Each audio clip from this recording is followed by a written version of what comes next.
going. Appreciate it a lot. And other than Jeff Kopak, you're free to ask anybody a question, all right, or answer any questions you want. Thanks for coming. We appreciate it very much. Obviously, it's great to have Secretary Sonny Perdue here, but the timing's so important as well because we're embarking on a farm bill. We hope that in talking to Mike Conaway, Chairman on the House side, that the House will have their farm bill out this month, and then we'll follow in the Senate in April. And so for Secretary Perdue to hear directly from our producers, best farmers and ranchers in the world, nobody does it better than we do. And for him to hear what their priorities are directly from them is really important. But it also says a lot about Secretary Perdue. He is a lifelong farmer. He grew up in a dairy row crop farm. He's a trained veterinarian. And then, of course, he knows the policy side so well, not only former governor, but former legislator, and, of course, now Secretary of Agriculture. Been in really the ag industry his whole life. So we are deeply appreciative of having him here today, as well as our delegation. And I didn't know if Governor Burgum was at the session with us, and great to have him here as well. We also are going to, after this media bill, take the secretary over and sit him down with some great young NDSU students in agriculture. And when you think that the average age of a farmer now is about 60 years old, you realize how important it is that he connects with that next generation. So we'll be talking a lot more about ag. You'll hear a lot more from myself and from Senator Heitkamp and Congressman Kramer on this issue. This is really a chance to hear from Secretary Perdue, so I'm just going to ask him to make any opening comments he wants, and then we'll go to questions, and Kevin and Heidi can jump in on anything that they want to add, whatever you want. Okay? Secretary Perdue. Thank you, Senator, and thank all of you. We just finished a robust roundtable, a variety of North Dakota producers of various crops, and I think what came through with the delegation and certainly this morning was North Dakota's farm country, and very proud of its agricultural heritage and the contribution it makes to the ag economy and really the U.S. economy and to the food security, thus the national security of the United States. So I'm happy to be here and learn about all the issues, and heard a lot this morning. We took a lot of notes, and we're taking back a lot of information with us. So now it's your turn, and we'll try to address anything on your mind. What's your takeaway from the commodity groups when they're mentioning tweaking the farm bill? If there's anything, your takeaway from this as far as tweaking today, what would it be? I think I heard tweaking, not tweeting, right? And certainly the farm bill, I think everyone understands there's no farmer alive, really, whether it's North Dakota or throughout, that would rather not have a good crop at a fair price. Yeah. And that's the safety net that we're trying to establish. We made a lot of progress in 2014 with crop insurance. It's vital. That's something that the producer participates in to a large degree, to a majority position, and we need to preserve that going forward. Crop insurance, just like any insurance, never makes anyone whole. If you have a car wreck and total your car or a house, you don't ever be made whole. Crop insurance doesn't do that either. It just preserves the ability of that producer to be able to do it again. So there are many areas that we need to work on. There's the ARC payments in these big counties are not, it is distorting and it's not fair. And in regulation and statute, people in America are pretty good compliant, want to be compliant if they think things are fair across the board. So we work every day to listen to these things and do the tweaks. What we don't write the farm bill. You've got members of the Ag Committee here that do that, but they look to us for advice and consultation and data and information. And that's why it's important to get out here. Senator Hoeven, Senator Heitkamp, Congressman Kramer can always call our office and say, my constituents are telling us this, but it's very important to get out here from them directly. And that's why we're here, and we got a lot of information this morning. Kevin, I might just add on the tweak, because the Secretary brought up the bill that was referenced in there, my bill that Colin Peterson is a co-sponsor of, Christy Noem from South Dakota, will be in the base bill of the House bill. And what it simply does is it directs the secretary to wherever there's a not adequate NAS data, but there is RMA data, that's traditional crop insurance data countywide, that they would use the RMA data. It's a very simple fix. It's a 2-page bill. It's scored 0, but it will keep ARC viable and it'll be useful.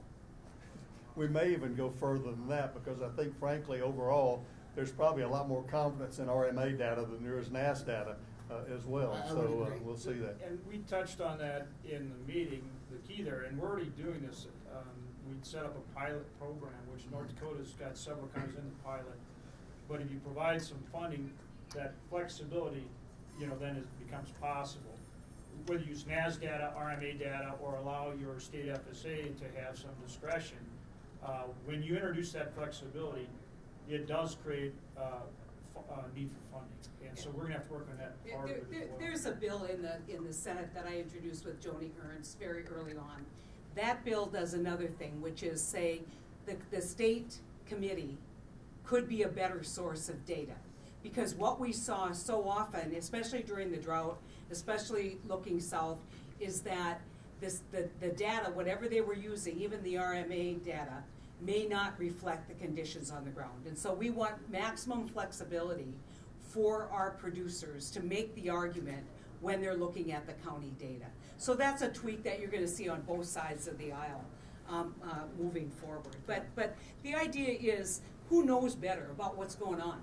The people right here in North Dakota know better, and so we want to enable the county and the state committees to have more jurisdiction and more flexibility. But at the same time, we need more objectivity, more objective data than subjective data as well along those lines. Mr. Secretary, Don Witt, Red River Farm Network. You heard about the RFS a number of times. You got a White House meeting on Monday. Do you see a compromise possible between oil and ethanol? Well, I hope so. I've encouraged the ethanol producers, corn growers, and others to engage in there. They've been on the defensive for 10 years, and I understand it, but up until now they've been kind of stonewalling. The president has a obligation to listen to all, and people have brought him and said, we're losing jobs in our merchant refineries because of this. Whether that's true or not, we need to engage. We've got a great story to tell in the ethanol industry. We got the energy balance sheet that's been produced, the corn demand, the profitability that's increased on the farm. It's a great story to tell, but we ought to tell that story positively in that and let the president know what the challenge would be if we do something different. I believe there are solutions, and we've invited our corn growers and our ethanol industry to help engage in those positive solutions to that. Typically, just like these legislators have to do, there's not solutions that are probably going to make everybody totally happy on both sides. And that's the challenge as we go forward, how we do a reasonable, again, that word fair, recommendation that the president can say, okay, we'll accept that and move forward. But that's what we're hopeful of. And they're having a meeting today with Deputy Secretary Sinsky, who's very knowledgeable, came from the American Soybean Association, very knowledgeable in this area, as well as our economists and the ethanol people making proposals that we hope would be amenable, certainly to the RIN people concerned about RINs, but most importantly to our corn growers and biofuels producers. Secretary, there's a lot of uncertainty about trade right now. Farmers, ranchers like stability when it comes to markets. So what do you say to farmers and ranchers about whether it's a trade war or NAFTA? How concerned should they be about all this? Well, I'm anxious as well along with them, and I will be anxious until we get NAFTA recertified, reauthorized, and an improved, modernized NAFTA, and then address the other issues around the world with our other importing countries that we depend on. You know that 20 cents out of every ag dollar comes from exports. So trade worldwide is important. But think about the blessing of that from a United States citizen, to think that we can produce more than we can consume here. That's genuinely a blessing. But farmers are always anxious about trade, because trade is on that balance sheet of worldwide supply and demand, and frankly, we're anxious about it because it affects prices. And we see where commodity prices are now because of the worldwide supply and demand. So I'm hopeful what President did with tariffs can bring us to a positive conclusion of NAFTA, and then let's move forward to the EU and our other allies going forward that way. So I'm glad he's given us the flexibility. I was very concerned last week with the surprise announcement on the steel and aluminum tariffs, as most people in the White House were, but we hope to turn it into a positive. This president has a unique ability to turn some things that we think are initially negative into positive. So we're going to hopefully do that and get a good fair trade deal with our NAFTA neighbors. Secretary Perdue has been a very strong advocate for the farmer-owned trade. No question about it, right from the start with NAFTA, now with the tariffs. He's been very vocal with the administration on the importance of trade to agriculture. When he came in to see me, which you're always trying to get a few people on the other side, he looked at me and he said, "Trade, trade, trade." I said, "We're going to get along great." So we have a great friend in the administration pushing back against trade policies that will hurt us. And I just want to personally thank you for all the great work that you've done, Secretary on Trade. Kopech, you were making... Just a follow-up on that. Mr. Secretary, I saw some of the comments that you made in Iowa about the tariffs. And there's more details out. Do you feel a little bit better than you did the other day about that? I feel better about the flexibility. When it was first announced, it was that wasn't included. I feel much better as the president has specifically identified Mexico and Canada and given them an opportunity over concluding these NAFTA negotiations. And then I think he'd be willing to move to our other allies, the EU. Frankly, the EU has been probably more protectionist and restrictive than other countries, but then to Japan and others. Obviously, we were also encouraged about his comments at Davos, which tell me this is a president who's willing to change his mind over issues. He came out of the campaign literally believing that everybody in the United States hated NAFTA. And we had to walk in and show him that many of his supporters and voters were benefited from NAFTA. And the good quality that he has, while he's forceful, he's decisive, and he moves forward, and he's very determined, there's a little back door, if you can find it, and he's willing to change his mind, and that's what we try to do. Maybe a couple more. We got to roll here, but I'm trying to get all your questions in. Go ahead. Mr. Secretary, I just wondered if at the roundtable anything was brought to your attention today of which you maybe weren't aware before? Well, let's see. I continually learn. There were a lot of things. I've got a whole page of notes like this, and I just handed off to someone about that. Water is a critical issue, certainly, and we hope to look at the wetland determination here, give farmers some consistency there through our NRCS efforts. Again, the combination of our FSA, NRCS, and RMA offices and the cultural customer service thing that we're trying to do. Farmers are generally compliant people. They want to follow the rules. They want to be good conservationists.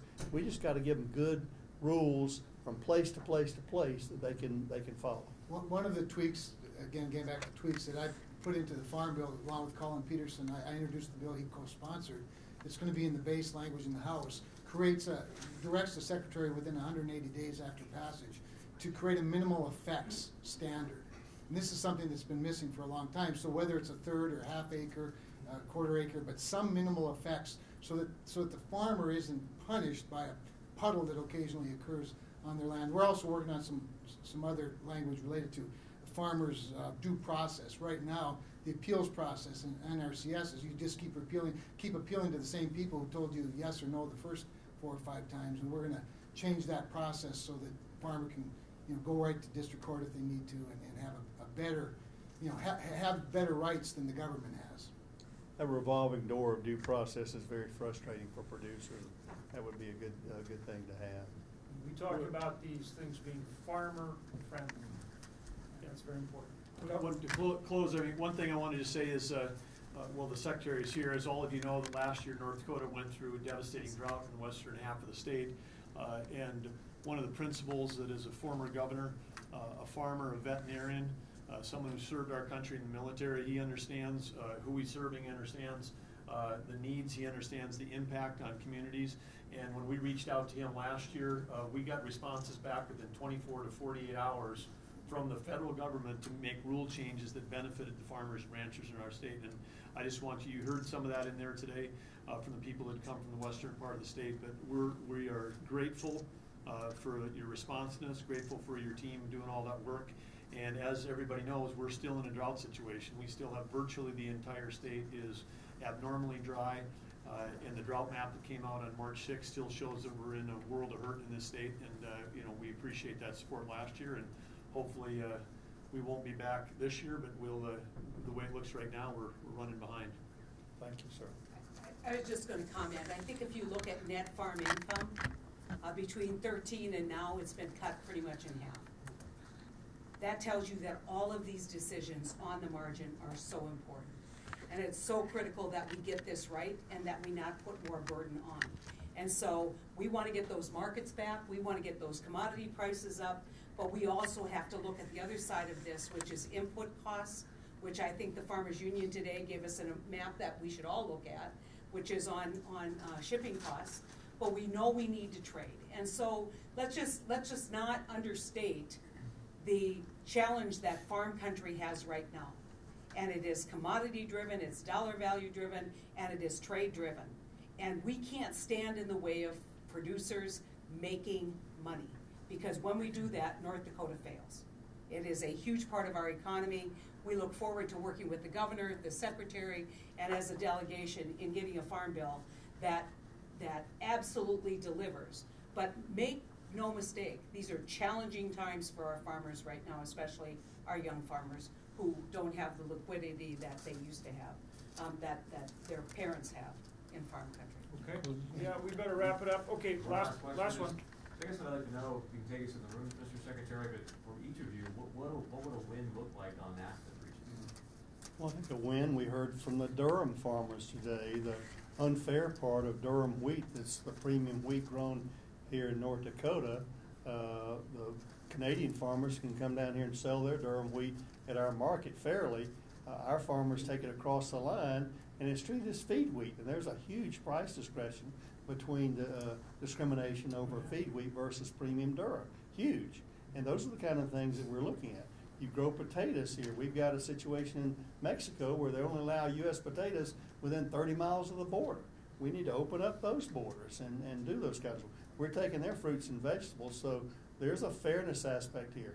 Canada, your neighbor to the north, keeps our dairy products out of there. They have what they call a supply management system, but they don't manage the supply, and they're dumping milk solids on markets that depress our dairy industry here in the United States. So those are the kind of things that we think are wins in the agricultural area.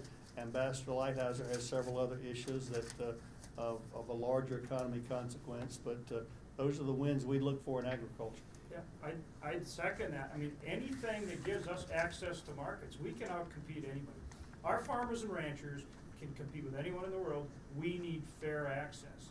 And I think that's what the Secretary is saying, and I agree with it. You know, one of the things, some people get a little, they wring their hands a little bit over the president's trade rhetoric, but remember that at the base of it is always this issue of fairness. And the one time that the issue of enforcement came up today, I jotted it down because I think therein lies one of our biggest frustrations, is that while Canada does these things to us, we tend to not fight back. And then when we fight back, we kind of wring our hands and go, oh my gosh, you know, are we going to have a trade war? You know, it's okay to fight back once in a while. And I think we've been lax in enforcement over the years. And these, remember, NAFTA did not have a single vote out of North Dakota when NAFTA passed. There wasn't a single member of North Dakota's delegation that voted for it. Today, you can't find anybody that's against it. But I think if we could fix that enforcement piece and be a little more consistent there, that would be a major win, I think you've been whispering in the president's ear. Well, we do, but not about that. I think everyone in agriculture starts from the baseline of do no harm. And anytime you open it up, that creates uncertainty and disruption. So what I would tell you is success means getting this wrapped up sooner rather than later. Because the longer this goes on, the more it's going to have market consequences. Second thing is that hasn't been talked about here is cool. Country of origin labeling. I'd love to see, in fact, put it in a letter to Secretary Lighthizer or to Ambassador Lighthizer to reinstate cool, which there's a voluntary program that Canada has that they won't even let us do. We've been fighting the feed grade problem since I came to the Senate. We need better enforcement, Kevin's right. But we also have to look at what the ITC just did on steel. So you can't just look at the trade agreements without looking at the entire trade infrastructure. Another place where we failed is on the XM Bank. That's a critical piece of trade infrastructure that we've walked away from. So we have to look at all of this trade infrastructure, not just the individual trade agreements, if we're going to be successful moving forward. And included in that is dollar values, included in that is access to markets. And so, you know, I always close with this. The United States of America is less than 5% of global population. We will not be successful, and we won't be successful in almost any economic opportunity that we have if we're not trading. And it's got to be fair, and it's got to be available, but the United States of America today has the lowest trade tariffs. So if we do nothing, we've opened up our markets and not access markets like TPP markets. And so understand, you can't look at just NAFTA, you've got to look at TPP, and we've got to get back into that dialogue. And yesterday, the 11 countries signed it. Where does that leave us long term? And this is a national security issue. So I'm bullish on trade. I think that because we have people like the Secretary and the administration making sure that the President understands these problems, but we need the producers saying it every day, because it's the reminder at the front that if we aren't talking about it, we're going to get left behind in agriculture. Gov, wrap her up, and then we got to roll over. Yeah, I just say, the question was on trade. We have a 310-mile border with Canada, and we've got producers that grow on our side, haul to grain elevators on the other side, processing plants. This is not a new thing. When I was a kid growing up in Arthur, we hauled soybeans to Altona, Manitoba. And so we've got to get this right. But as the Secretary said, there's some things that Canada's doing that's just not fair. This dairy management supply thing they have artificially holds the price. They dump down here. And then even worse than that, they're making so much money in milk up there, then they're actually buying the production, you know, of big milk producers in the United States. And so, and then here we are in North Dakota, and our dairy industry's been basically devastated in North Dakota. I mean, there's single farms in this country that have more dairy cattle than we've got in the entire state. And so we need to get the fair piece back into the trade part. I'm all pro-trade, but it needs to be fair, and it needs to make sure that it works for our farmers. The Secretary listened to 3 or 4 guys that in this last meeting that all said, hey, my farm is within spitting distance of the Canadian border, and we're one ecosystem. We need to have an open border, but it has to be fair. All right. Thanks, guys.